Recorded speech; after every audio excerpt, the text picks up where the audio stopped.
Hey everyone, before we get into the video, please remember to both like and subscribe. In this video, I'm going to reveal my team ahead of Matchday 5. We'll take a look at some of the injuries. We'll also have a look at my wildcard draft ahead of the new round. So let's jump into it. So guys, before we take a look at my transfer strategy and my wildcard draft, let's have a quick look at my original team. Now, I'm 1.5k, I have both chips left. I feel like I'm in a pretty good position until I look at my team. Goalkeepers are an issue. Jaros won't play. Kovar plays Liverpool. In defence, Dumfries will miss 5 and 6, as well as Gabriel. So I'll be left with Pedro Porro, Bellanova and Byrne. Byrne and Bellanova, probably okay options. Pedro Porro isn't going to do much against PSG.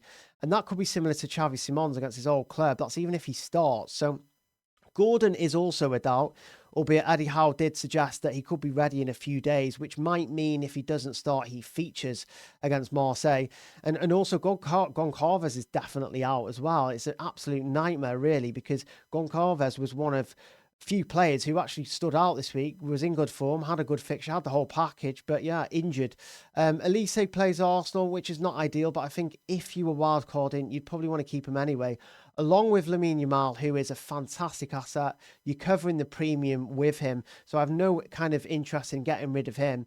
Moving into the forward line, there are still issues with Osimhen. We do get to see the starting lineup, though. Rumours suggest that he wants to play. He could recover in time to play in Matchday 5. So we'll just see on that one. But Mbappe and Haaland are also very easy options. Now, I don't really want a wild card this week. Again, we'll look at my transfer plans and my wildcard draft very shortly. But just to point out, I think Matchday 7 and 8 are the best times to use chips. They both have teams, actual teams to target, like the Man Cities, the Chelseas, Bayern, Barca. All of the big teams have really, really good fixtures, and you're going to want the likes of Salah, albeit not in great form. You're going to want Elise, Kane, Mbappe, Haaland, Yamal, Rafinha, Hakimi when he's back fit, Nuno Mendes, even Grimaldo for 7 and 8. So again, just taking that into account, you want chips for 7 and 8. I really don't want a wild card this week. So let's take a look at what I could do ahead of Matchday 5. So there's a couple of routes I can go with ahead of Matchday 5. One of them is potentially get rid of Gabriel and Dumfries, who will miss Matchday 5 and 6, for Svensson and Buongiorno. Two players who have two good fixtures ahead of them, play for fairly decent sides, also very, very cheap. So this move wouldn't just be, obviously, ideal to bring in, players who are going to start and have good fiction, have good potential. But this move actually gives me a couple of million in the bank to actually spend ahead of Matchday 6. So this move is actually helping me long term. Now, another move I could make is the second one, and that involves a hit out for Pedro Goncalves, who will definitely not play in Matchday 5. Now, even if he was to return in Matchday 6, he then faces Bayern, which I don't think you're going to want him for. Bayern have actually been pretty good in terms of, their back line this season overall. One of the best in Europe, surprisingly, which I don't really say that much. So it's weird to say. But yeah, I think one of the ideal replacements for him is obviously Keenan Yildiz, 20-year-old for Juventus. Juventus play Bodo Glimt and Paphos, two teams you'd expect them to score a couple of goals against. And if they do score a couple of goals, fully expect Yildiz to be involved in them.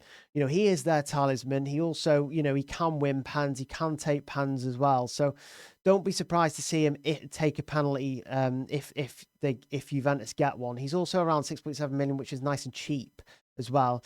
And my third and final option is to just activate the wild card. I have got so many things to think about, so many issues. I've got my Tottenham duo who are playing PSG. One of them might not start. I've got two bad goalkeepers, albeit not too fussed about that. But then I've got a lot of players who are injured or who are doubts for Matchday 5. And maybe that just forces me into activating the wild card, right?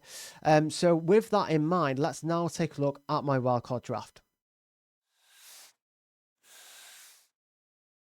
So guys, in between the sticks, I think it's safe to say that I am a big fan of spending as little as I can, in terms of my goalkeepers, and that kind of continues this week.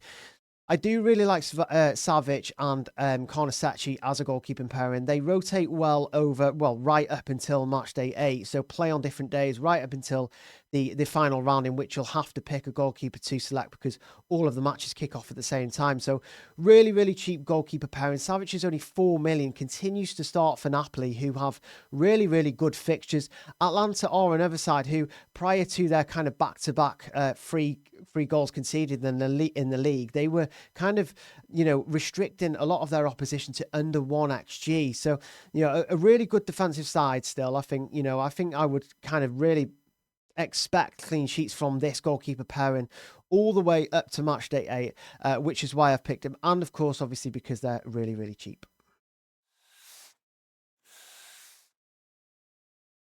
I've gone for really, really cheap in defence. I don't think there's many premium defensive options out there, either fit or performing well at the moment. So going cheap for the next couple of weeks does feel okay. And you'll notice that both Svensson and Bongiorno, 2 players mentioned in my transfer plans, actually make the wildcard defence.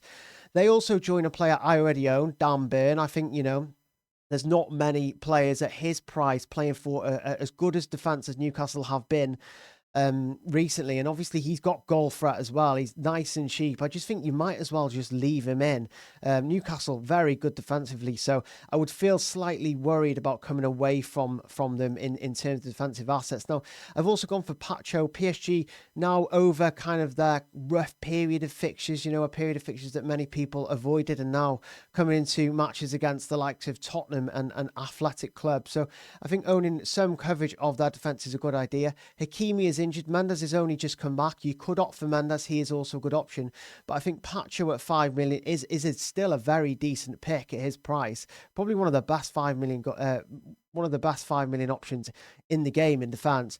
I've also gone for Kalulu. Again, Juventus have really, really good fixtures coming up, obviously, don't they? They've got the Bodo Glimt game. They've also got Paphos at home. So I wouldn't be surprised if they kept a couple of clean sheets there.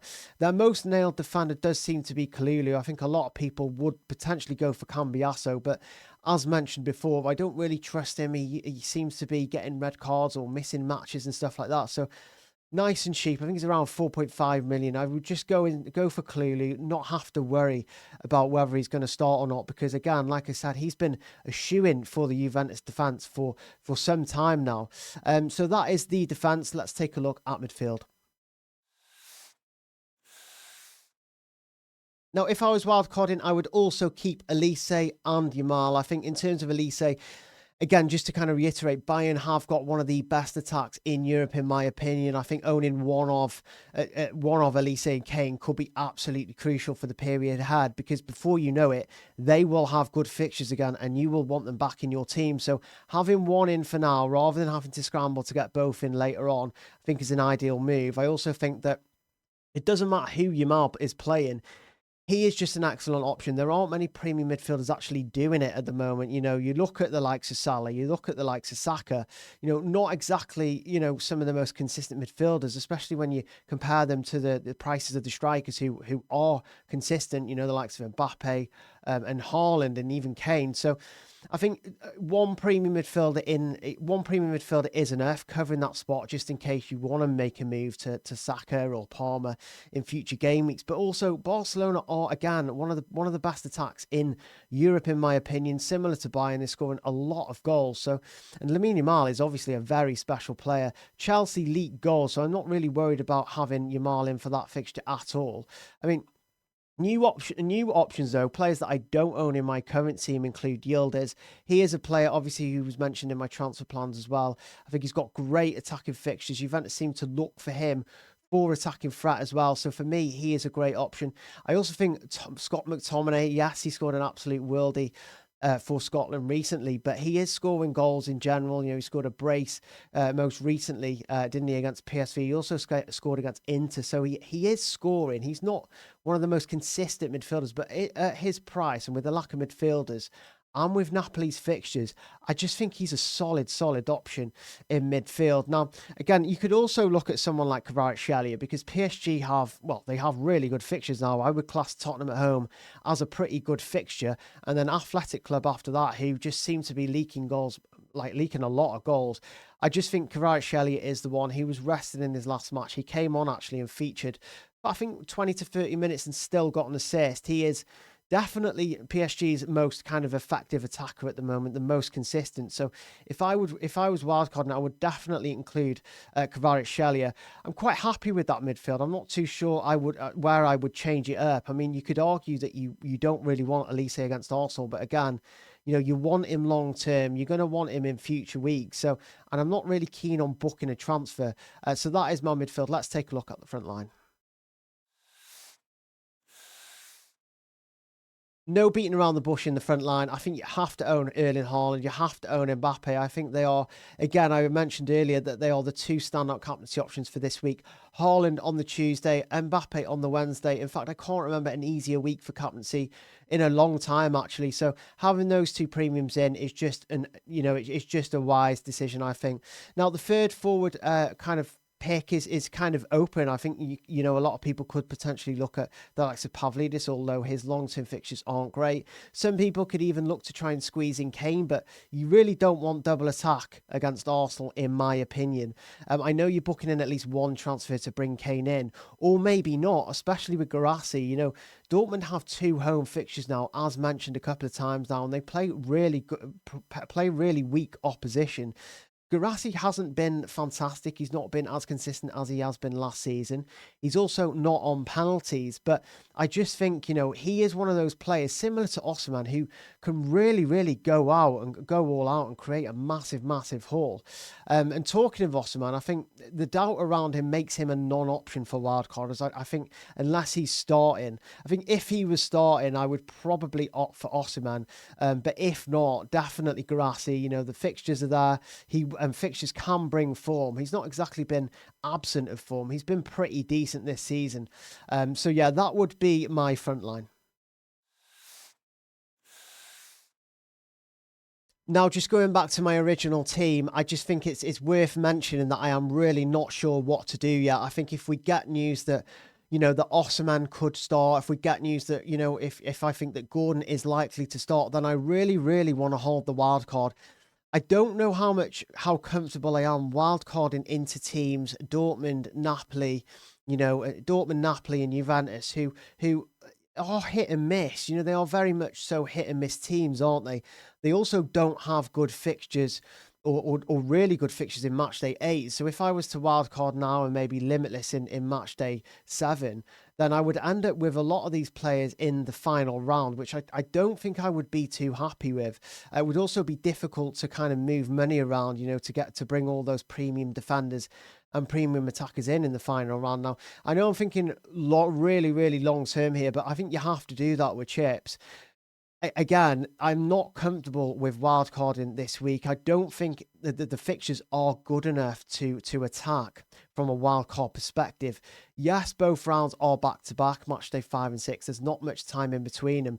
And then between 6 and 7, there's a month. So, in that kind of window of matchday 6 and 7, using a chip is okay. It's pretty good if you want to target certain teams. But looking at it overall, I would then be down a chip going into matchday 7 and 8. Whereas I did mention earlier that I think you need a chip for matchday 7 and 8. The fixture changed, the premiums changed. I think really want a chip in matchday 7 and 8, but I'm not too sure I'm going to be able to actually save them because of all the issues that I've got. So fingers crossed we hear news on obviously Victor Osimhen. I think Osimhen will be back in matchday 6 either. So even if I have to hold on to him for another week and just go in to the round with, using a hit and having 13 players, I'm willing to do that to keep my chips for 7 and 8. But let's just see what happens. A lot can change in the build up to the deadline. Players can magically become fit. Players can magically as easily become injured. So let's kind of take it easy, look at the news, monitor as much as we can, and then I'll go from there. So everyone, if you enjoyed that video and you are yet to subscribe, please do that now. I am chasing 1K subs before the end of the season, so please help me get there. I'll see you guys again soon.